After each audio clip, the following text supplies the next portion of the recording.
Jaya Jaya, Shivarajaya here from vitalcoaching.com. The topic for this video is what is shadow mastery. You heard the term or the expression shadow work, right? So what do we mean by that? I prefer the term shadow mastery rather than shadow work. I mean, shadow work seems hard, strenuous, lots of hard work. Well, shadow mastery feels a little bit more in alignment with what I feel in my system. So what do we mean by that? By either shadow work, if it's a work that you want to understand, or shadow mastery.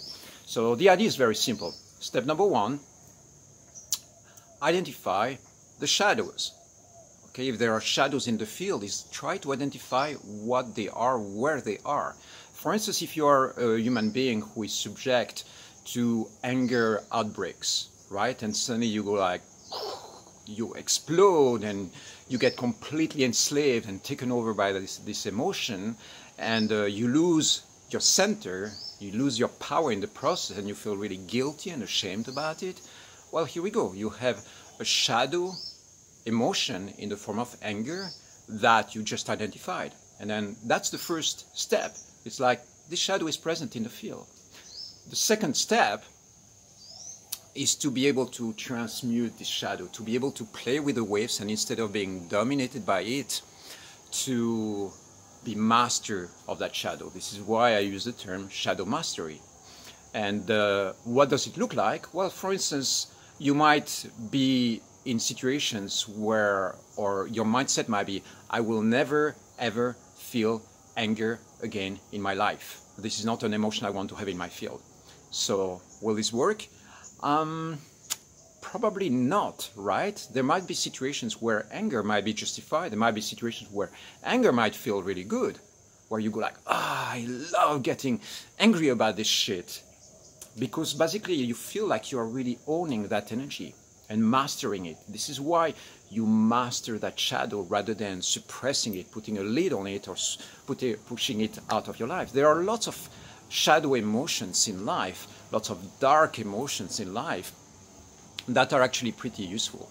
There are situations where your anger might save your life.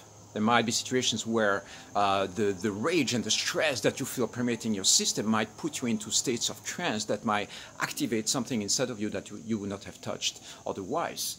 So the transmutation that happens when you go from an unconscious or an immature shadow to what I call a mature shadow. This is something that is questionable in the terms. I know that some people might not use those terms, but when you go from immature shadow to mature shadow, for me what happens is that instead of being enslaved by that emotion, you become master of that emotion.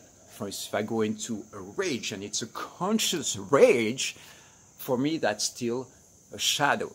It's still an uncomfortable emotion. It's still within the range of what might not be acceptable in society. If I'm in the subway somewhere in New York and I go like, screaming, even if I own that emotion, even if it's part of my system, then it still might make people uncomfortable. So this is why I call it still a shadow emotion. You can call it dark emotion if you prefer. That's okay with me. You can, modify those terms according to what you feel.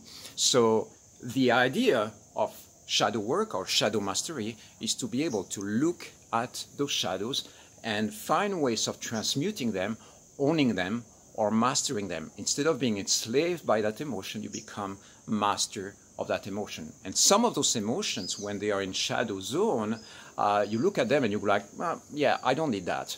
For instance, there might be certain degrees of immaturity inside of me that I discover, and I go like, these mindsets don't serve me. For instance, a mindset of victimization, right?